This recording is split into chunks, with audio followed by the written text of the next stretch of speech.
So talking about the teen brain, does anybody know what age your brain like stops developing? Your brain doesn't stop developing until you're 25 to 30 years old. So the importance of like talking about this is that if you think about how your brain doesn't finish developing until you're about 25 or older, what impacts are substances going to have on your brain development and the functions that your brain has? Okay. So when we talk about impacting the brain, we generally talk about the prefrontal cortex and the hippocampus. The prefrontal cortex is the part of your brain that's like at the front. It is responsible for all of your decision making. Can you think rationally? Are you able to make a decision? Can you process information? Are you taking in all of the information from your environment and encoding that in your brain in a way that you can make sense of the world? Can you solve problems? All of that is happening in your prefrontal cortex, and the prefrontal cortex is one of the most impacted areas by substances. Same thing with your hippocampus. That's kind of like at the back of your brain, like way back here, kind of like at the base of your head, if you will. Your hippocampus is your learning and memory center. So all of the information that your prefrontal cortex is encoding is then sending that into your hippocampus so that your hippocampus can retain that information. For like a comparison, if you're kind of thinking about a time where you might have been around somebody who was intoxicated by alcohol, sometimes they have slurred speech. Slurred speech is happening because your prefrontal cortex can't coordinate to the rest of your body, right? Or somebody who is intoxicated by alcohol might be forgetful. Maybe the next day they don't remember something that happened. That's because it's impacting your hippocampus. So substances are impacting these two areas of your brain primarily, not to say that it's not impacting other areas of your brain as well, but these are kind of the important ones that we want to talk about when we're talking about the teen brain and its development. During your teen years, you learn things like super quickly. You are really able to adapt and be flexible and challenge yourself and do new things. And this is because of neuroplasticity. Neuroplasticity is a process that happens in your brain where any pathways, so neuron pathways in your brain, if they are not being used or if they are no longer of use to you, your brain will prune that away and it will make space for new things. So you actually become better at practicing things and becoming stronger when you deal with stress and react to situations and you become adaptable to those things. But on the other hand, like substances can impact that. Okay. All right, so this is kind of like an analogy of what your brain looks like versus what a young adult brain would look like. So when I say young adult, I'm talking like 25 to 35, 40-ish, and then an adult brain over here. Okay. So teen brains, your guys's map is all over the place. If you look at these roadways and imagine that these are neurons, they're all over the place. Not able to think as clearly, not able to process information as clearly, even though you are adaptable, your brain doesn't start to become more streamlined, like in this young adult brain here when you're about 25, until you get to your adult brain. And now look at how streamlined things are. So when you put substances into the mix of this and kind of overlap that, it can have a serious impact on how your brain is processing information. You have something in your brain called myelination. Okay. So myelination is this process. Well, it's a process, but myelination is kind of like a coating on your neurons that sends messages quickly. And there's a sheath that is like a connecting channel of roads between neurons. So this allows for your processing of information. If you compare the teen brain to the adult brain, the processing of information in the teen brain is much more limited because of all of this that's going on as compared to the adult brain. So as we kind of go through and talk about things today, I want you to kind of keep in mind this roadway analogy and how things can be more complicated the younger that you are. Okay, the reward pathway. This is all about how your brain likes things. Okay, so the reward pathway is fully developed in teens. So where your brain doesn't completely finish developing until you're about 25, your reward pathway is fully developed already. Dopamine is the chemical that's being released when our reward pathway is activated. Okay. So when this is released, we're experiencing extra pleasure or we're experiencing happiness. You can have dopamine be released when you're enjoying kind of any pleasurable experience. So you can have dopamine being released when you play sports, when you read a book, when you're watching TV, when you're playing video games, when you're having that first sip of coffee in the morning, when you're having a meaningful conversation with somebody. It really just gets released anytime you're enjoying something. But when you're incorporating substances into the mix, it hijacks your reward pathway and the effects are immediate. Okay. So when substances come into the mix and they're entering your brain and they're going through your blood and all of this, and your reward pathway gets activated, it's because it likes that feeling at that moment and it's happening almost instantaneously. And this can actually last longer than like a typical activity, which is kind of where that idea of addiction starts to come into play. So when the reward pathway is getting activated, dopamine gets released because of the substance. Those effects happen immediately and they feel like they're lasting longer than usual. And your brain is thriving off of that. It starts to crave it, it starts to want more and more of it. And then we start to talk about things like building a tolerance level. So if you've ever heard of your tolerance, maybe I'm going to use the example of caffeine. If we talk about caffeine and maybe you were the type of person who like one coffee used to really do it for you. And then you were having a coffee every single morning for about a year. And then you're like, no, one coffee's not enough. I need two. Two coffees isn't enough. I need three. I also need one in the afternoon. And you start building this tolerance to something, and your dopamine release is getting interfered with because of the way that your tolerance is building. Does that kind of like make sense to everybody? It's a little bit confusing when we start incorporating like different topics, but really it's just about your brain reacting to something that it likes. Okay, this is another like chatty kind of question page. So, why do you think that some people use substances? So, again, substances includes anything like caffeine, drugs, either prescribed or not. It includes alcohol. What do you think about why some people might turn to and use substances? Yeah, somebody said because they like it. Absolutely. Want to feel cool. Yeah, sometimes people feel like if I use substances, I might fit in more. I might look cooler. A lot of this is really glorified in movies and TV shows. Lately, I've been talking to teens about how this is glorified in shows like Euphoria. Okay, so it's something that seems like it might be something to fit in with. Somebody said stress and anxiety, yep, as a way to cope. It can change the way that you feel. Yeah, it can alter your mood, right? That's the whole point of substances is that they are mood altering substances. Okay. So if you're kind of feeling down, somebody might turn to a substance to boost their mood, or it might be the reverse, where somebody might feel like they're constantly up here and they want to relax. And so then they're using a substance as a way to alter their mood, to calm down or to relax.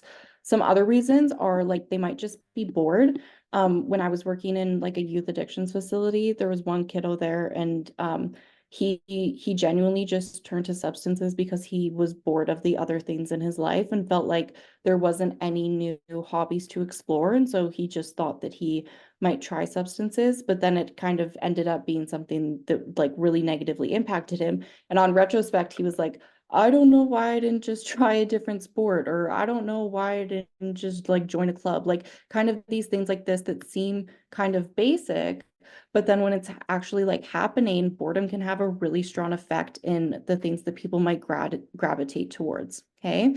Why do you think some people might get addicted, but others don't? What do you think is going on there, either in their brain or kind of like mentally, emotionally?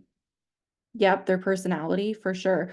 Personality is an interesting one. A lot of the times in my experience with youth, um, when I think of personality, I think of risk takers. So if you think of somebody in your life or somebody that you know who engages in a lot of risk-taking behaviors, they might be more inclined to try something like a substance. Somebody who's curious, right? Somebody who just kind of wants to know for themselves might be more inclined to try substances. Some other reasons are they might use more often. And because of that, you're building that tolerance level and that dopamine release is changing. Using a more addictive substance can contribute to this. And then also like a history of mental health or mental illness in a family or history of addiction in a family can really contribute to what somebody's environment looks like, their brain chemistry, their genetics, etc., and impact their addiction process.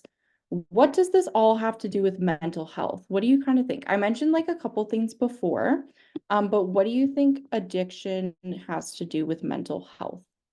Or how do you think mental health might impact addiction?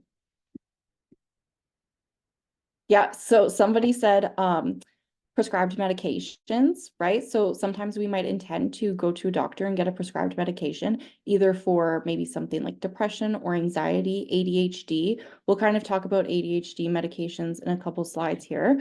But sometimes you get prescribed a medication for a mental illness or a mental health concern like ADHD. And then that drug can actually have a consequence on your body that was not maybe the intended effect, or it might have the opposite effect. And so sometimes it might be, I went in for something to support my mental health, and now I ended up here.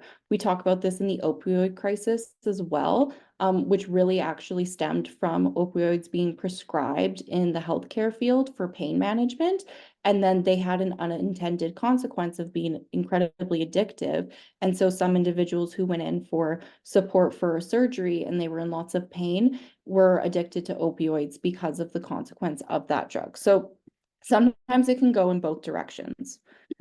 This is a slide really of some interesting statistics that I want you to kind of take a look at. So this top one up here, young people aged 15 to 24 are more likely to experience substance use or mental health than any other age group. That's you guys, right? Like you're in that 15 and upwards age group. And so if you think about this and you think about how you're vulnerable to this just because of your age, and then just think to yourself and reflect on your own experience, what kinds of things in your life might contribute to those, okay? Approximately 67,000 Canadian deaths per year are attributed to substances. So this includes things like lung cancer from cigarettes or vaping. This includes like alcohol hospitalizations, etc. People with a substance use disorder are 3 times more likely to have a mental illness, and individuals with a mental illness are 2 times as likely to have a substance use disorder. So what these two middle ones are telling us is really that substance use disorders and mental illness go alongside each other quite often. Not always, but you can see the increase here in 2 times and 3 times. Alcohol-caused hospitalizations are 13 higher than those for opioids.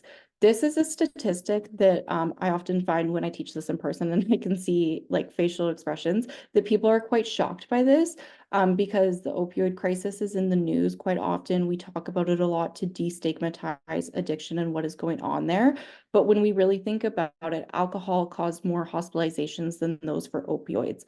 This could be because of a lot of things. One of the primarily responsible sort of contributors to this is the fact that alcohol is legally accessible and it is easily accessible, right? So alcohol is something that people have in their homes.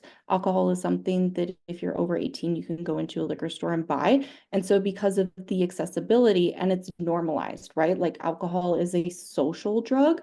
And so when I say something like that, I'm saying when you go to an event or you go to a party or you go to dinner with family or whatever, alcohol is something where like you go out and people are like, yep, I'm going to order a beer, and it's normalized. And so we don't really think about it as we do with other drugs like cocaine or methamphetamines, for example. Okay, but it is just as harmful as shown in this statistic.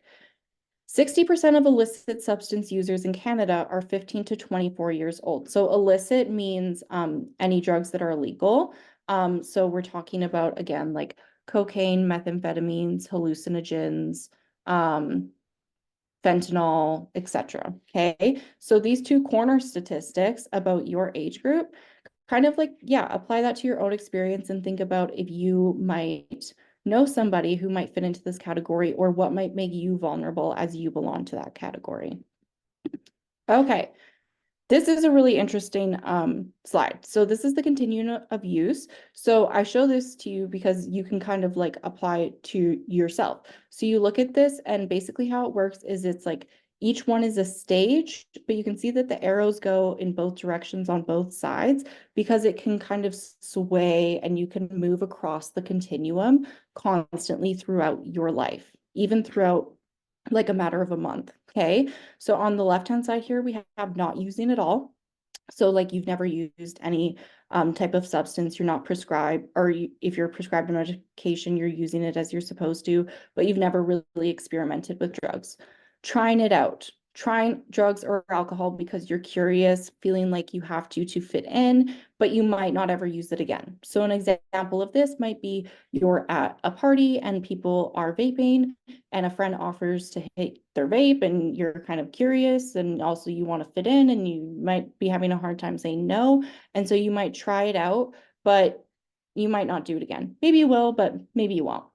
Using sometimes, this is like more socially or like kind of like casually. So if like for adults, like this might be something where you get home from work and like you're having a beer when you get home, or you have a glass of wine at dinner.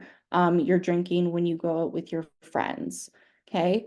Problem use. So this is when you're using substances really regularly and it's becoming more difficult to control your urges in your use. So this is where your tolerance level starts building and it's impacting that reward pathway and it's starting to impact your life in a negative way. So problem use might look like, I'm going to use the example of vaping.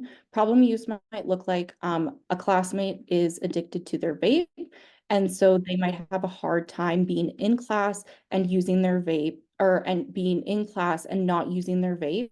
So maybe they're the person that asks to go to the washroom when they're not really going to the washroom, they're going to use their vape instead. And so they're missing out on those classroom opportunities because the substance use is becoming more problematic. Then over here we have dependent. So this would be what we qualify somebody as being like truly addicted to something and they're in the stages of addiction. So they're using all of the time, they feel out of control. So out of control can be like you're losing track of your routine. You have an inability to control your emotions. You feel more intense emotions, right? So you're feeling more angry, maybe you're extra irritated, maybe you feel more anxious or depressed. This is when you might be starting to experience like withdrawal. So withdrawal can start to show in problem use. Withdrawal is definitely showing in dependent. So when we talk about withdrawal, we're talking about not using a substance for a period of time where you start experiencing negative side effects and feel like I need to use this thing in order to make those feelings go away. Your life kind of starts to revolve around seeking and using a substance.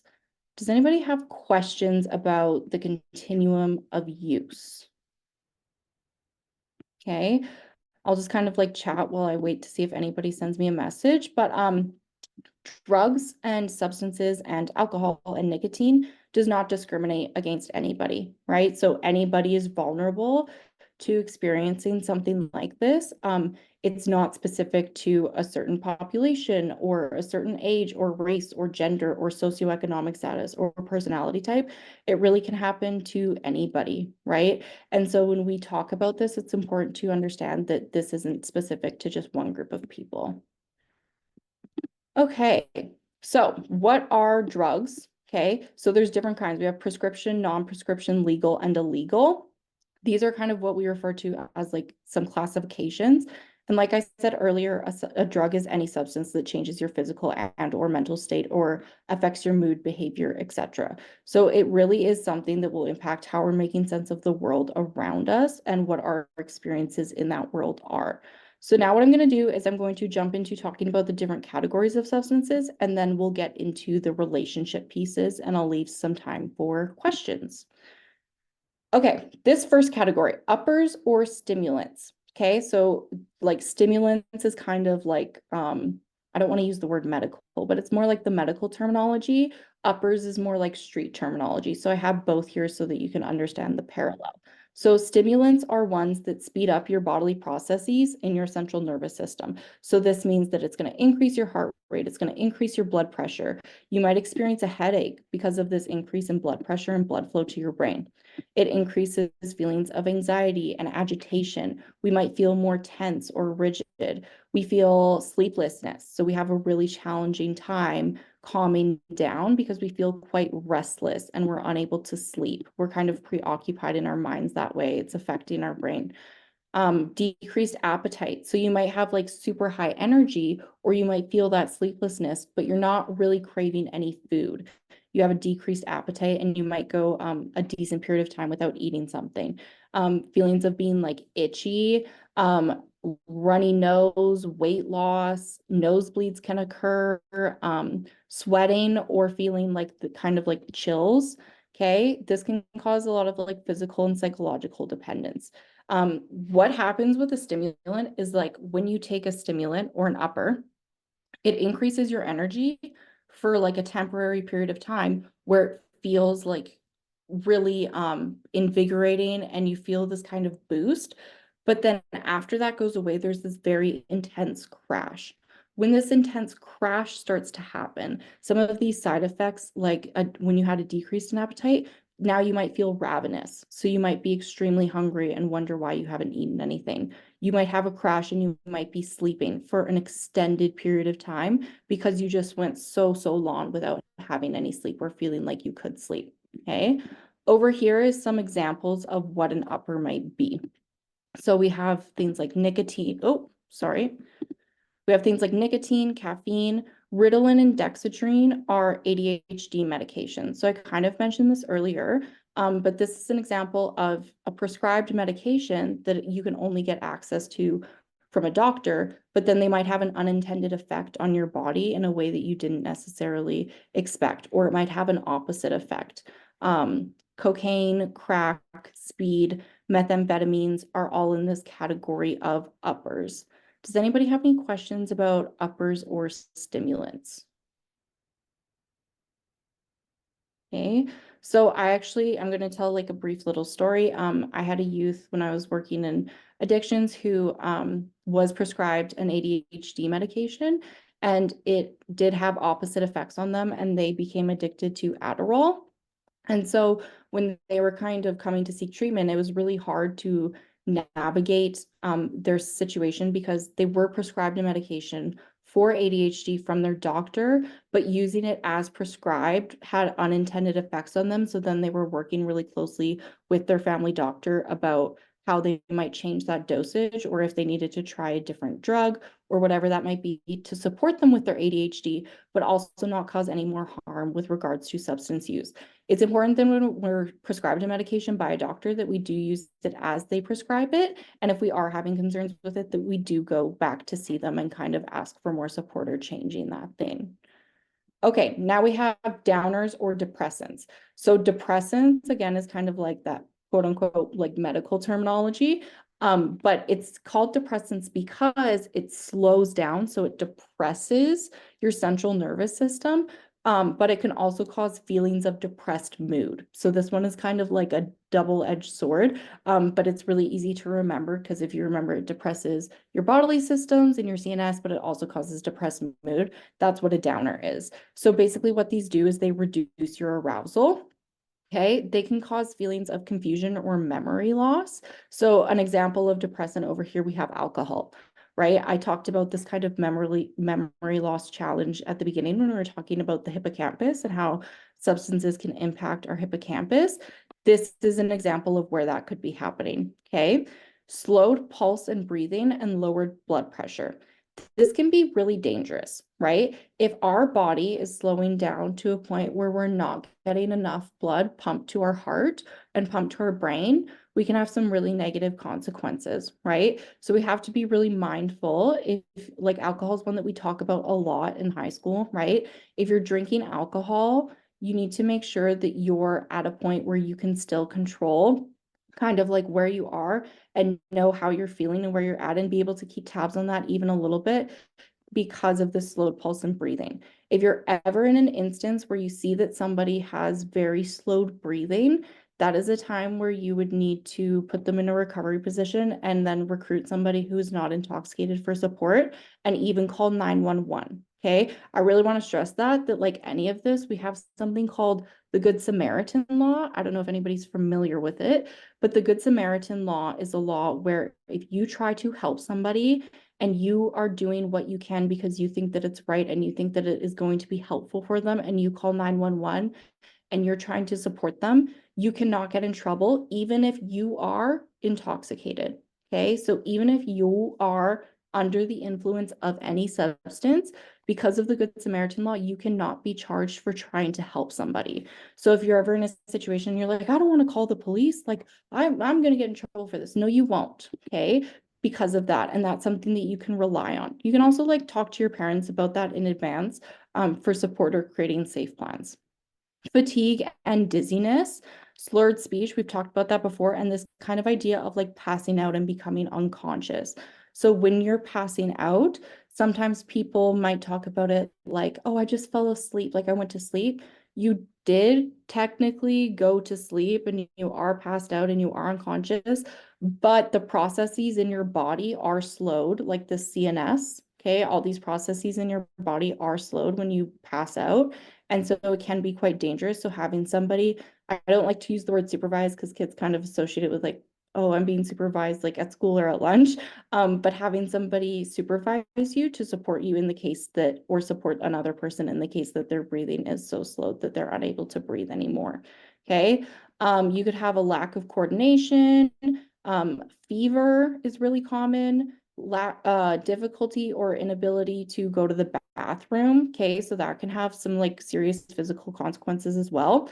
And because of the dependence, again, this can lead to withdrawal because of that tolerance buildup. Over here is a list of examples of downers and depressants. So we have alcohol, opiates. So all the opiates are kind of listed here in brackets, including opium, codeine, morphine, heroin, fentanyl, oxycodone, right? A lot of these are like more common street drugs. Sleeping pills, benzodiazepines like Ativan and diazepam. And oh my goodness, I keep doing that. Inhalants. So inhalants includes things like gas, paint, etc., things like that. And then we have cannabis or marijuana.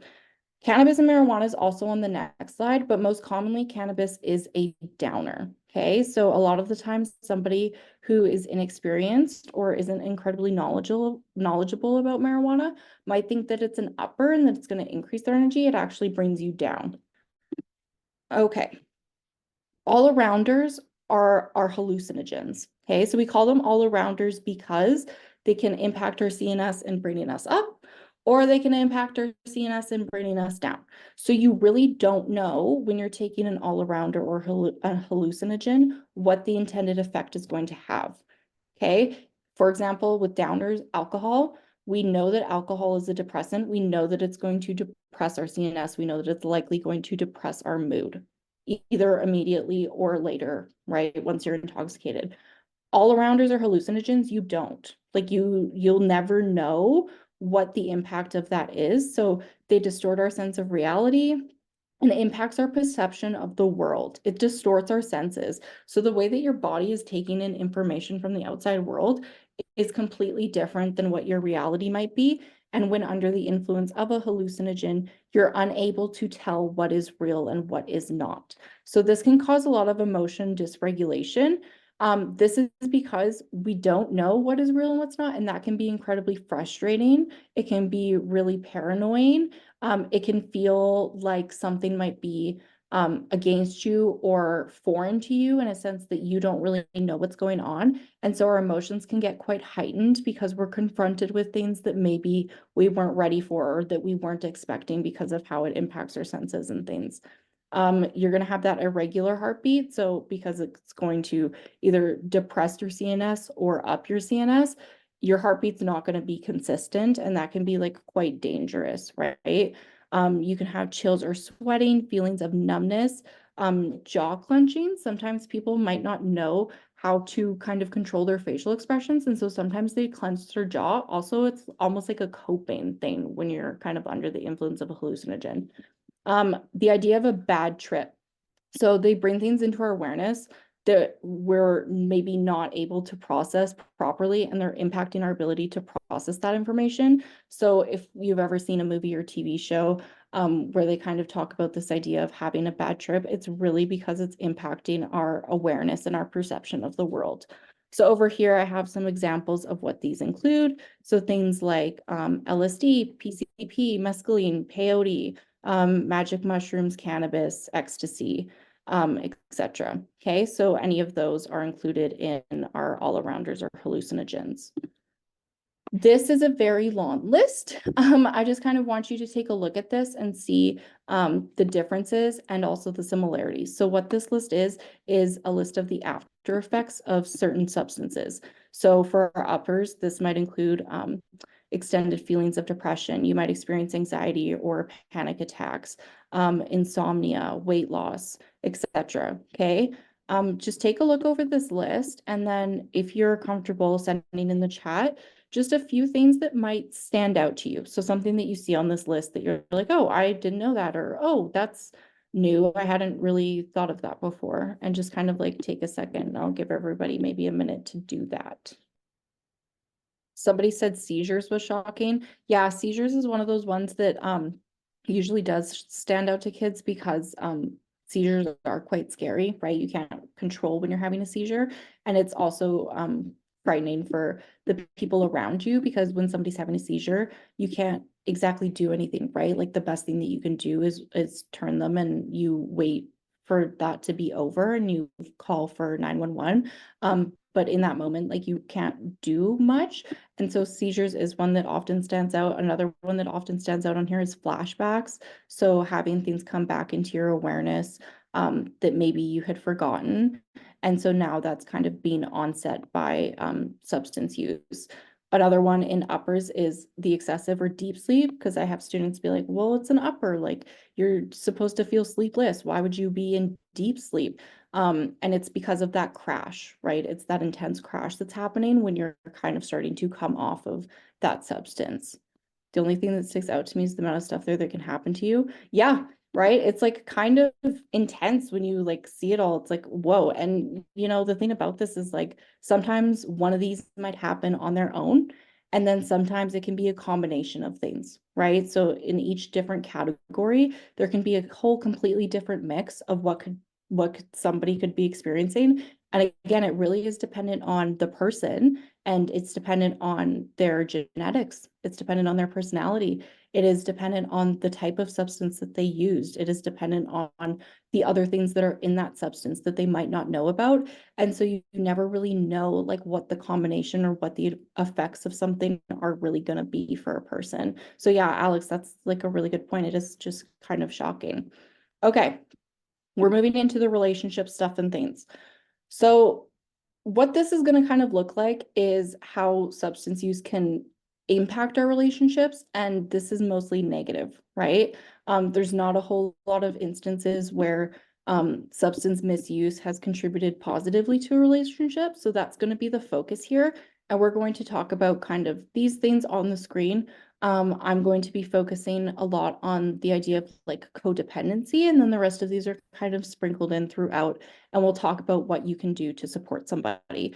So in a relationship, when there is substance use involved in the interpersonal relationship, often we get experiences of feeling like somebody is keeping secrets. So we wonder like who they're spending time with, what is happening in their day. Maybe we feel like they're not sharing that, and so we feel like they might be hiding something. Issues with our finances. Okay, it's a lot of the times this is something that we talk about in like adult relationships. This isn't to say that it doesn't happen in teen relationships, but significant amounts of money will go missing, and you'll kind of be wondering where that went. And maybe when you ask the person, they might not be clear with you about what happened. Trust issues is a parallel that happens in both enabling and codependency.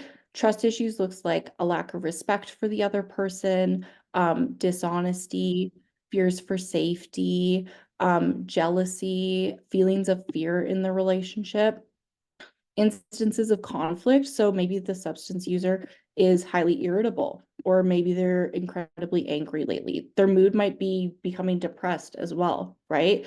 Can cause violence. So when we're under the influence of something, again, our brain, our prefrontal cortex, and our hippocampus can't coordinate and process all of that information properly. And because it's supposed to impact our mood, and it is impacting our mood, a lot of the times this irritability and like concept of anger and violence comes, and it's something that might be unexpected from the person. So maybe this person doesn't typically engage in those behaviors, but now they are because of that influence of the substance.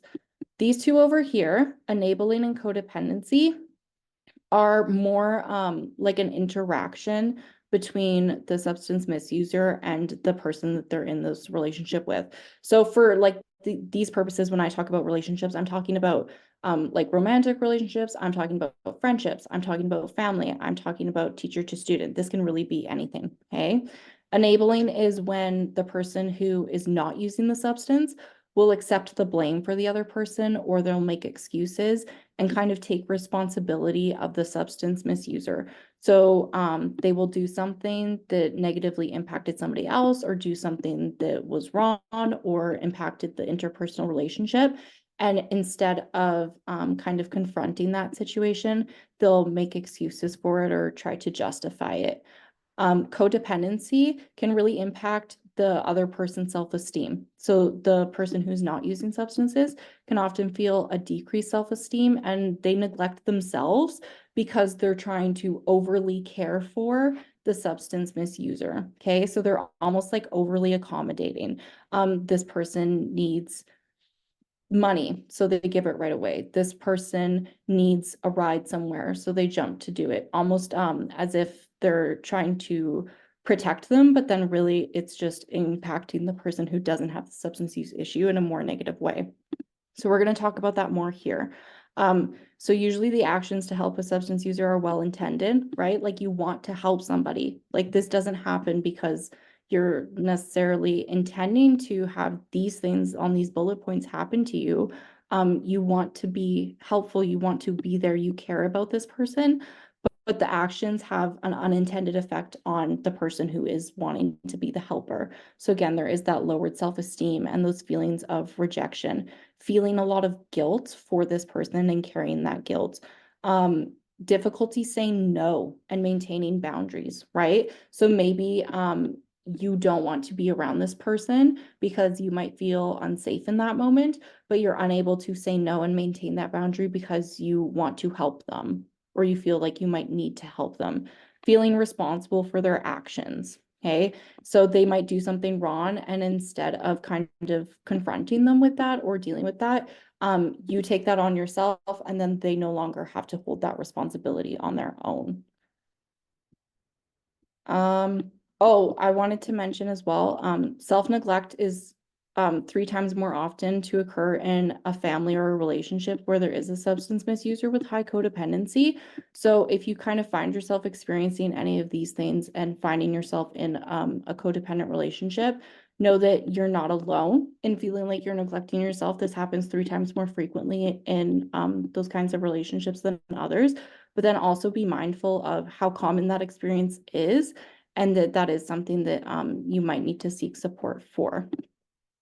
Really briefly, we'll kind of talk about what this looks like in a romantic relationship. So if you're in a romantic relationship with somebody and you find that maybe they're reducing their quality time that they spend with you, or you're feeling guilt and shame, maybe being around them or not being with them in those moments, feeling that they're not putting in the same amount of effort into your shared responsibilities, so how you both contribute to the relationship.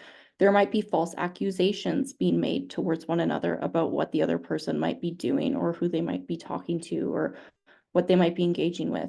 Maybe you feel like there's some controlling behaviors happening where the substance user is almost trying to control what your lifestyle looks like, or control who you're talking to, right? A lot of the times there's this fear about not seeking support for yourself because the other person might be controlling who you're sharing that information to.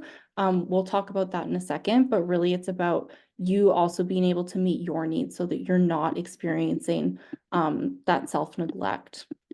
Struggle to maintain emotional and physical boundaries.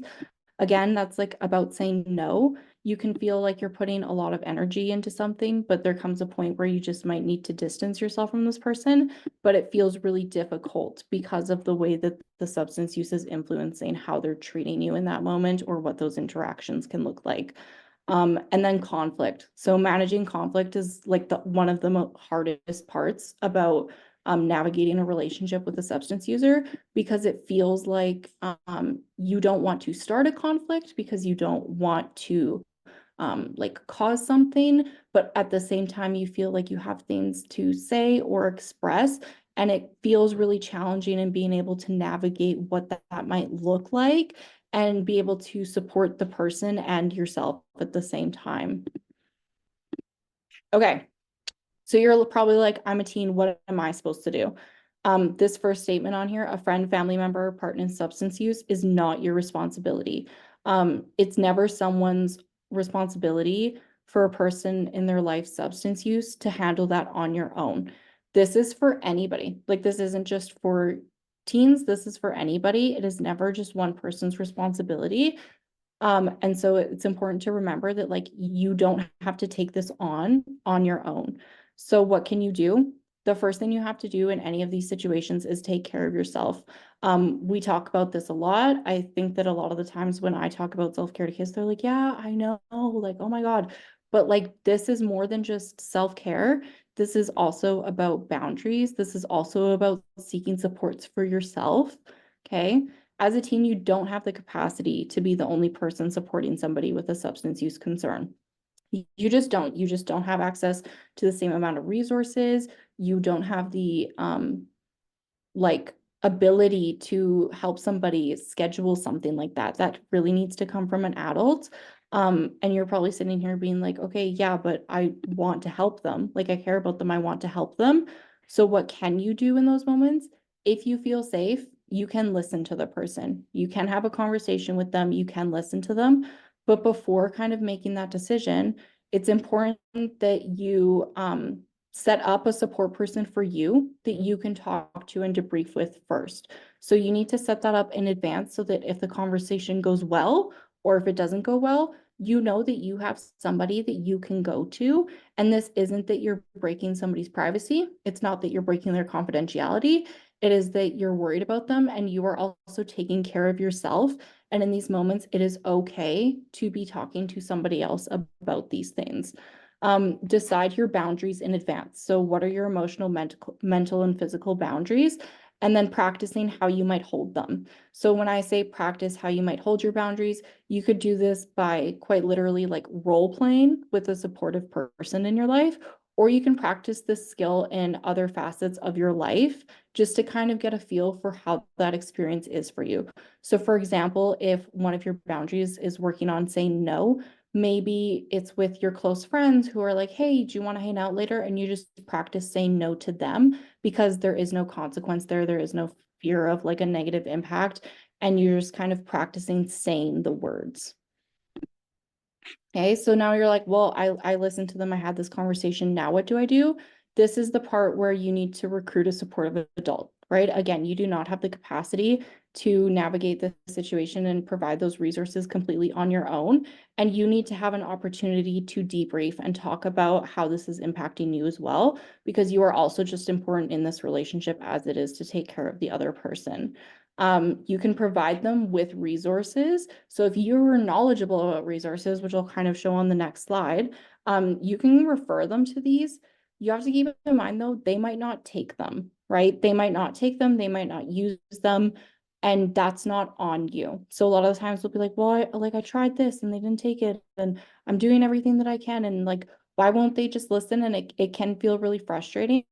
But the thing to keep in mind is that like you did do that, and it almost acts as like a positive next step and as a closure to the conversation, almost like a warm handoff. So instead of taking all of this on your own and you're taking all of this in and you feel like you have to navigate the entire situation, providing resources really acts as a way for you to be able to pass them on to a support that can help them when they are ready.